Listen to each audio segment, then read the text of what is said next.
Hey, what's up guys? Captain Herndo, Real Fam, YouTube, thank you for subscribing, thank you for watching. I'm gonna start this series called How To. So everybody does a how-to on something, right? So I figured, you know what? Let's throw my spin on it out there. I'm gonna show you guys what I do with stuff. So why not, right? I mean, there's a million different ways to catch a fish and nobody is wrong, right? So just when you think somebody is wrong because it's not the way you do it, all of a sudden they catch a fish and you're like, what the heck, how'd they catch a fish on that rig? You know, I've seen people catch amazing stuff on store-bought rigs, and typically you're not gonna catch stuff with it, but you know what, that's okay, that's okay. You know what, I'm gonna show you guys the ins and outs of deep dropping today. We're gonna do a how-to on how to deep drop. So stay tuned, make sure you hit that subscribe button, hit the like button, and follow. So let's get started.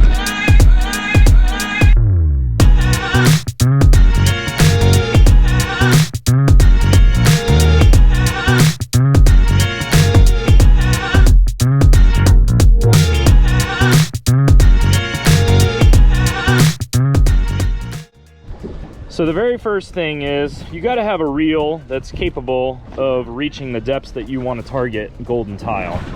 So for me, I'm looking for muddy bottom, and the way that you can find muddy bottom is when you're out deep, you're looking for, normally you see red here, okay? So let me change this view here, okay? I'm gonna zoom in here so you can see this.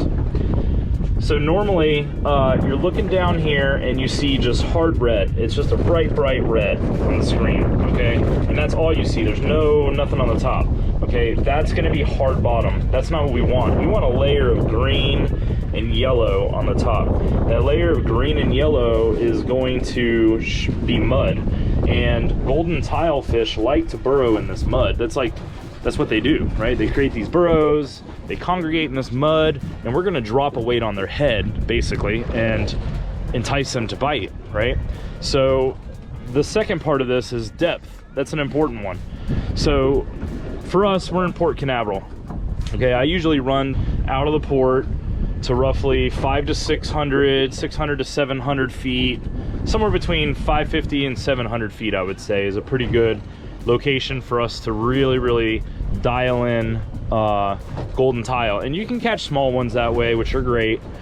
They still taste the same, they're still good meat, there's no problem with that. Don't be sad if you catch a small fish, there's no problem with that. Number two is the setup, okay? So let me show you guys this here. I'll show you what we're working with here. Shimano makes a very good reel for this. It's called the Shimano Beastmaster 9000A, okay? The biggest difference between this Beastmaster and their older Beastmaster model that I can tell is this knob here is metal. Okay, this is the free spool knob right here. And this free spool knob, you flip that open and this spool will just start dropping, so don't do that. I don't even use this lever, to be 100% honest. I use the drag, and I'll show you guys what that looks like here in a minute. Okay, so this is your speed control. Okay, so this, you see a bite, you're gonna hook it, okay? I've got this Shimano Beastmaster paired with a Shimano Talavera. I was sold on this rod because it's got a really light tip. You can really see that bite because that tip's gonna be out here and all of a sudden you're gonna see it go like this.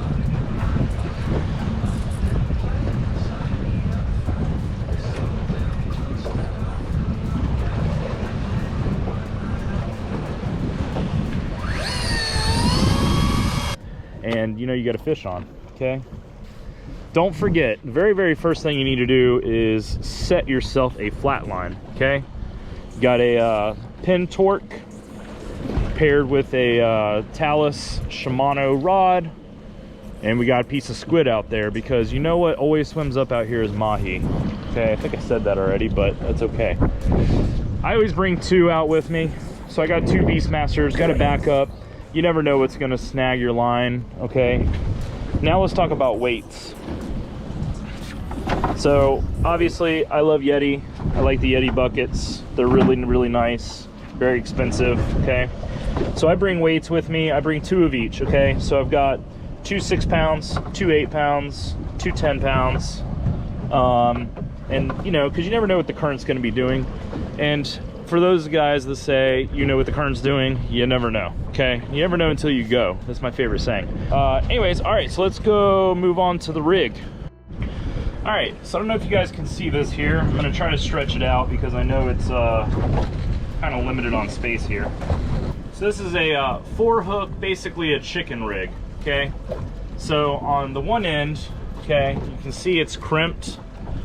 You got the loop here to put onto the snap swivel, okay?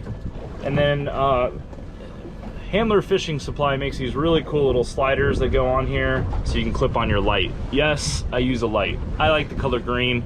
I don't know if that means that they like the color green, but I think fishing's more about what you think works for you, which I think is important. So, and if you catch a fish, then you feel successful. So you're like, oh, that worked. So I got a secret now. So anyways, you can see here, we got 4 hooks, okay? Those are gonna be Mustad 8/0. Golden tile, hooks them up real good in the corner of their jaw, okay? And then 4 business end hooks, all crimped with sleeves. I'm sure you can see that. Boat's rocking a little bit. And you got a barrel swivel over here on the end with a snap there so that you can put the weight on, okay? I always buy the weights that fit in the rod holder. When you're out here, it makes it really, really nice. So you're not having to worry about dropping weights and weights sitting on top of the gunnel.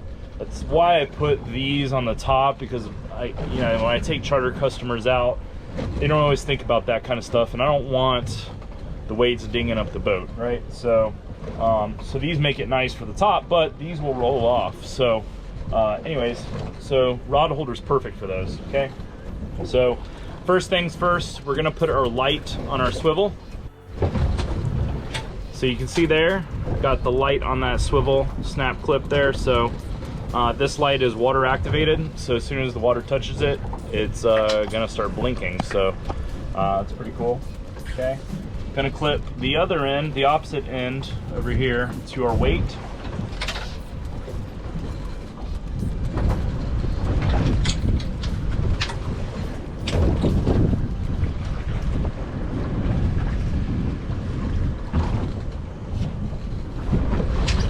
I'm going to clip this top end piece again over here to the swivel clip that's on the reel.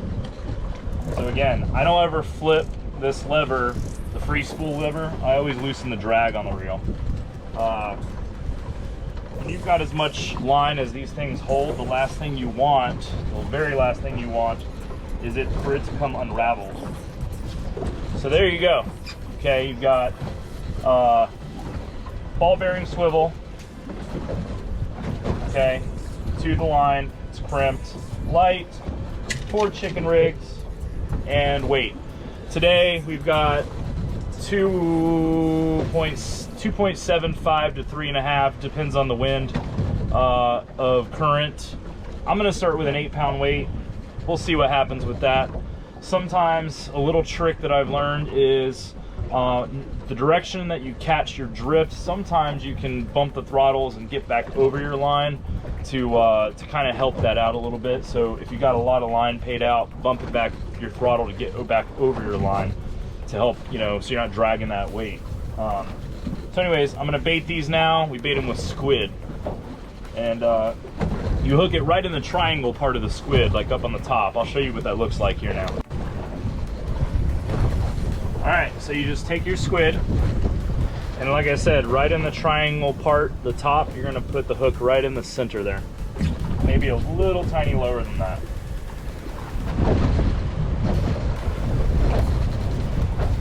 Just like so. I don't know if you can see that there. See that? That's perfect. So sometimes I'll double the squid, I'll put 2 squids. Squid might come off, so doubling them up sometimes helps. It's a nice little trick there. All right, so that's it. So we got the squid baited on the hooks. Next step that we're gonna do is reel up the slack. Okay, I'm gonna show you again that.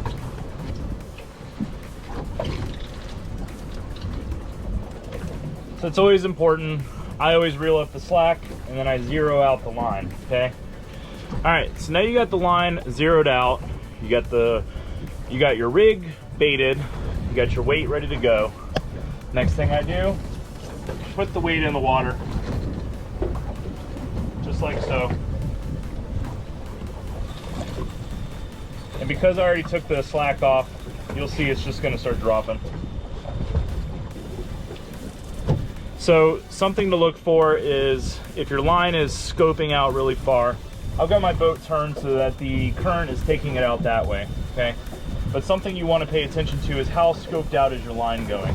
You don't want 3,000 foot of line out, right? So you just want to pay attention to that. Watch for the bottom. Keep the drag tight enough to where you know when you're going to hit. And when you hit, you lock it down. So we're in 995 foot of water. And this is in meters, so it's going to show you meters, and right now it's about 160 meters. So there we go, we just hit bottom, 319 meters, okay? And basically it's stuck in the mud right now, and all we're looking for is a pop on the rod tip, okay? So I've got the drag, I'm locking it down, and I'm waiting for a hit, okay? You see a rod tip bending because it's stuck in the mud, and that's what we want, but we want that hit. So you see it just popped free there, okay? That's what that was. Now we're gonna drop it back down. You're basically doing this cat and mouse game of loosening the drag, dropping it. Sometimes I'll reel it up a little higher, re-drop. And because of the currents pushing us north, it's always a good rule of thumb to go back south too, because we're pointed south, boat's moving north, and you can see the line is starting to scope to the south. So sometimes I'll just put one motor in gear, okay, put my heading hold on.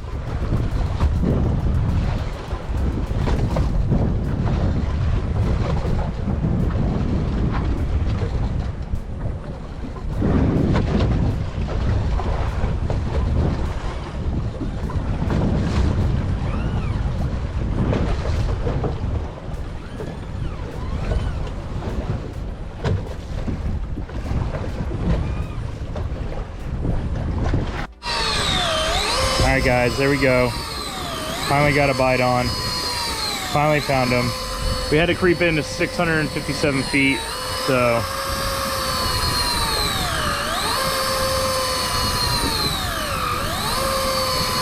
we definitely got one on. I don't think it's a monster, but hey, it's dinner. Still got 160 meters to go, so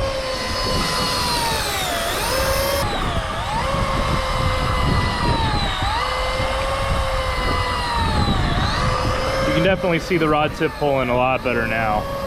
So sometimes it's difficult to know if it's the weight, the current pulling the weight, if you're in like really strong current, or if it's a fish pulling. And this is definitely a fish, so pretty excited about this. Can't wait to get him up and see.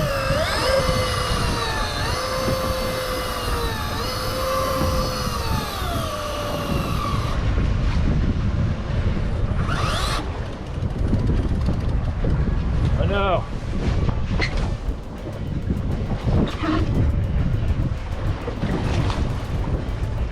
Look at that. Came off the hook, so we had to gap him. So, first golden tile in the box.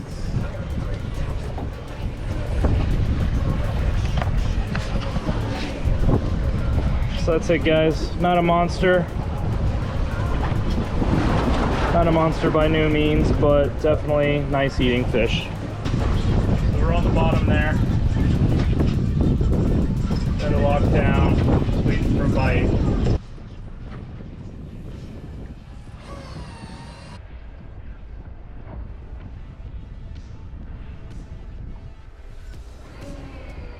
I don't know if you guys saw that. That was a really nice bite there. Still got him on, so that's good. 180 meters. See you in a minute. So I have a feeling I pulled the hook. Happened.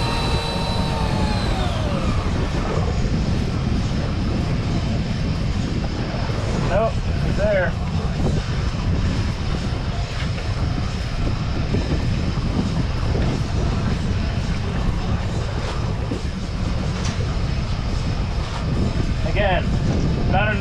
killer, but a nice fish.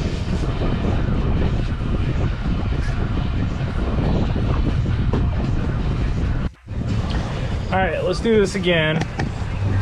Maybe this time you guys will see the rod tip bend. Okay, so you can kind of get an idea of what that looks like. So I drift south over the spot, drop it down, then put the boat in neutral, and then we drift back north. And that gives it just enough time while I keep tension on the line so I can see that bite. Because in higher current like today, 3.5 miles an hour, sometimes you're just pulling the weight out of the mud the entire time. So, oh, there we go.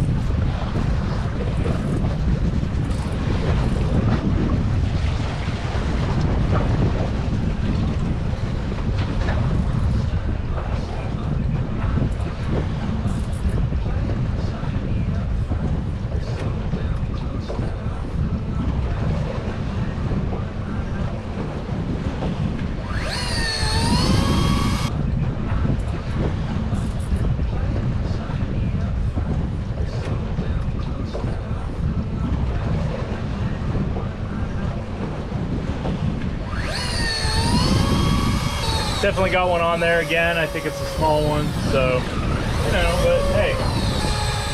I hope you guys enjoyed this episode of How To.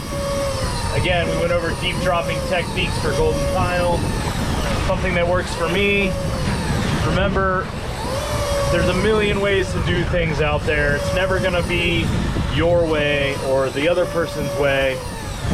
It's what works for you. You know, if you're successful in catching fish and what you're doing, it doesn't matter what anyone else is doing. I just wanted to show you guys what works for me. Hopefully you guys got some techniques out of this that might be helpful for you. I hope you guys have a great day. Make sure you like and subscribe, and comment below if you guys got any questions, and thank you so much.